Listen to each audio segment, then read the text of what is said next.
jangan lari daripada menggunakan US dollar. Akan tetapi Klontar, gaskan, the best jembit. selagi itulah kita dibuli. Dan kita syukur Alhamdulillah dengan mudah sekali bila kita bentangkan perlawanan kita kepada jatuhkuasa BRICS, anggota negara 8 negara utama BRICS, Malaysia itu diberikan keutamaan paling mudah diterima sebagai anggota BRICS. Oh, cool. Rusia saat ini mau mengembalikan tatanan dunia, masa tatanan dunia klasik dengan adanya Indonesia.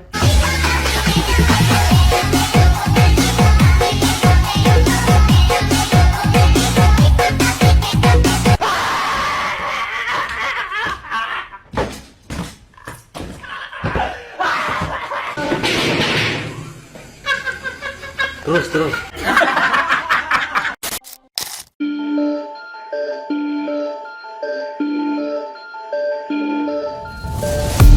Membaiknya hubungan antara Amerika dan Rusia baru-baru ini telah menjadi perhatian dunia internasional. Hal ini tentunya berpengaruh pada organisasi BRICS, di mana Rusia adalah salah satu gembong pendiri organisasi tersebut. Di antara anggotanya, kini sudah mulai membuat gebrakan baru. Salah satunya membuang dolar sebagai alat tukar perdagangan antar anggota. Hal ini juga menjadi perhatian Malaysia, di mana Malaysia sibuk memperkuat nilai tukar ringgit terhadap dolar. Indonesia malah lebih berfokus membuang dolar serta memperluas ekspansi rupiah, sehingga dapat digunakan di banyak negara. Malaysia sebelumnya tampak jumawa terhadap keanggotaan BRICS. Namun apa boleh dikata, Indonesia lebih dulu dimasukkan, karena sudah ada dalam lingkaran BRICS sejak organisasi tersebut didirikan. Hai guys, hai, akhirnya nongkrong juga sama kita-kita. Lah dari dulu kan gue udah bilang kalau gue minat join circle. Ih sumpah seneng banget nambah anggota lagi, apalagi lo kan temen deket gue. Hey bestie, pokoknya lo bakal nyaman sama circle kita deh. Halo Indo, selamat datang ya, kita sama-sama dari negara non-blok nih. Ya intinya semoga dengan circle ini kita bisa bantu satu sama lain terkait ekonomi kita ya. Dan juga semoga kita bisa minimalisir memakai dolar. Oh, gabung juga Indonesia.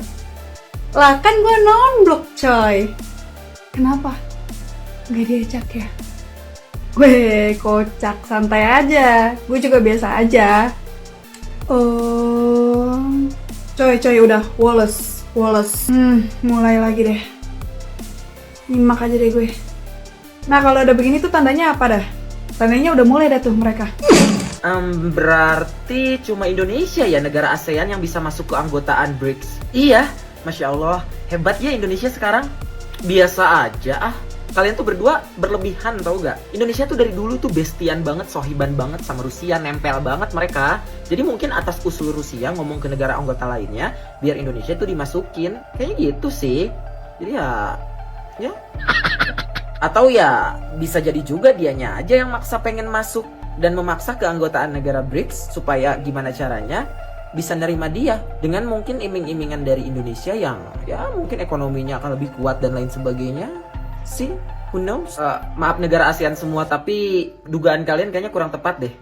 Indonesia itu bukan datang dan menawarkan diri atau mendaftarkan diri, tapi dia diundang oleh kami semua yang ada di keanggotaan BRICS ini.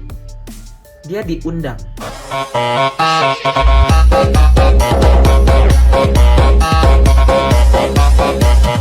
Dan kami memang ingin sekali Indonesia bergabung dengan keanggotaan BRICS supaya tujuan awal didirikannya kekuatan ekonomi BRICS ini bisa lebih kuat, bisa lebih tepat dengan adanya Indonesia.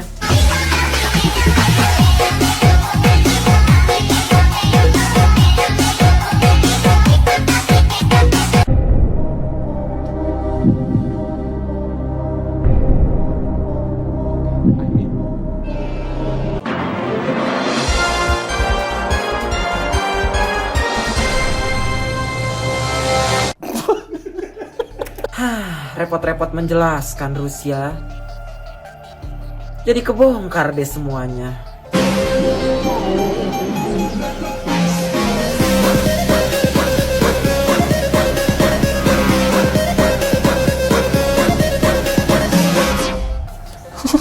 Jadi Indonesia telah pun diterima sebagai anggota penuh oleh BRICS. Tapi kalau kita tengok berita sebelum ni, Malaysia pun dia join BRICS juga. Tapi kita bukan jadi anggota penuh. Kita adalah negara rakan dagang BRICS. Dekat sini, saya nak explain dengan korang bahawa dua status keanggotaan ni adalah dua perkara yang berbeza. Jadi pertama sekali, saya nak explain dengan korang lah. Apa perbezaan antara negara anggota penuh dan juga negara rakan dagang. Jadi kalaulah sebuah negara tu dia adalah negara anggota penuh, ini bermaksud bahawa dia akan menjadi sebuah negara yang aktif di dalam aktiviti-aktiviti BRICS. Contohnya mesyuarat, perbincangan dan juga especially dari segi dasar dan juga hala tuju BRICS ni. Jadi diorang ni ada lebih suara lah dalam menentukan ke mana BRICS ni nak pergi. Tapi negara rakan BRICS macam Malaysia ni, kita tidak akan terlibat secara langsung dari segi dasar dan juga hala tuju BRICS, tapi kita akan sentiasa berkolaborasi dengan BRICS dalam apa jua projek ataupun inisiatif yang dijalankan oleh pihak diorang lah. Jadi secara keseluruhannya, sama ada negara tu dia adalah negara ahli penuh ataupun negara rakan, jadi beza dia adalah dari segi penglibatan negara itu di dalam organisasi BRICS. Jadi persoalan dekat sini adalah, kenapa Malaysia tak jadi anggota penuh? Kenapa kita jadi negara rakan BRICS je?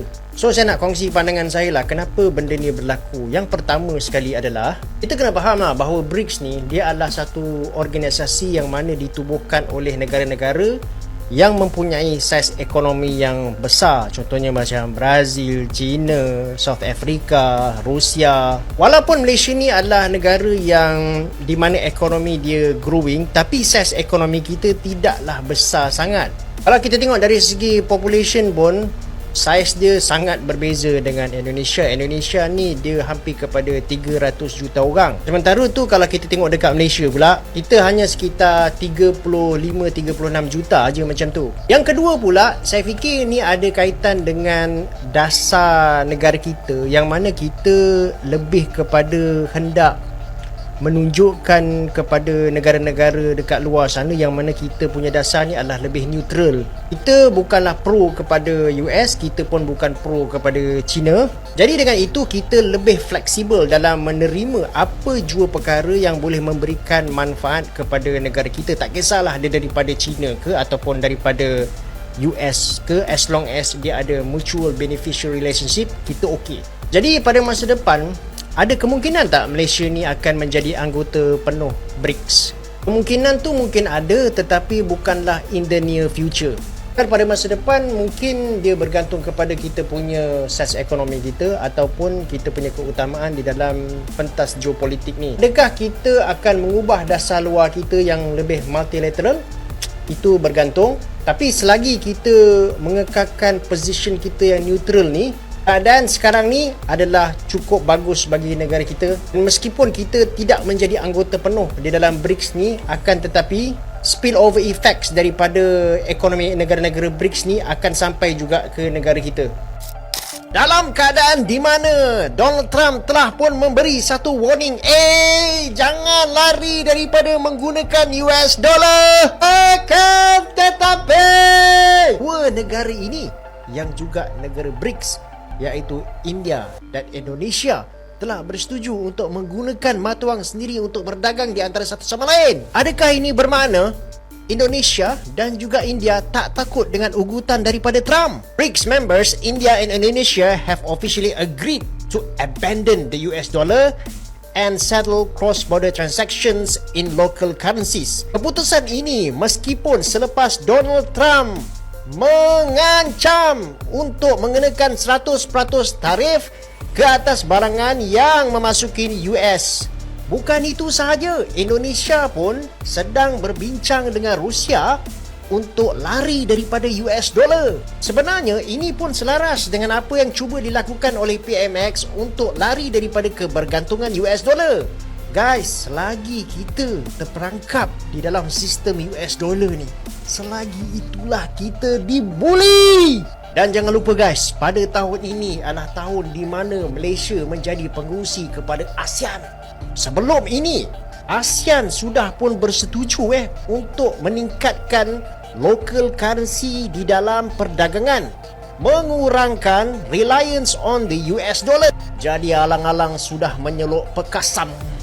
Apa kata kita sebagai pengerusi ASEAN ni menghasut negara-negara ASEAN untuk keluar daripada sistem US dollar dan menggunakan mata wang sendiri untuk berdagang di antara satu sama lain.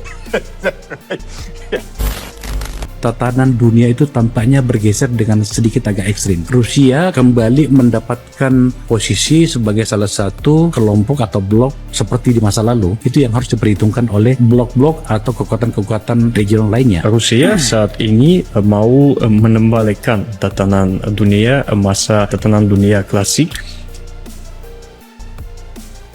di mana semua negara yang kuat ada kesempatan seperti kesetaraan negara-negara di sistem hubungan internasional. Selamat kepada Indonesia karena sekarang sudah resmi menjadi anggota dari BRICS. Pemerintah menegaskan bahwa hal ini sejalan dengan politik bebas aktif yang diterapkan di Indonesia. Kita harus tetap menjaga hubungan baik dengan semua negara, tapi tidak juga menutup peluang untuk bekerja sama dan mengambil resiko. Percayalah,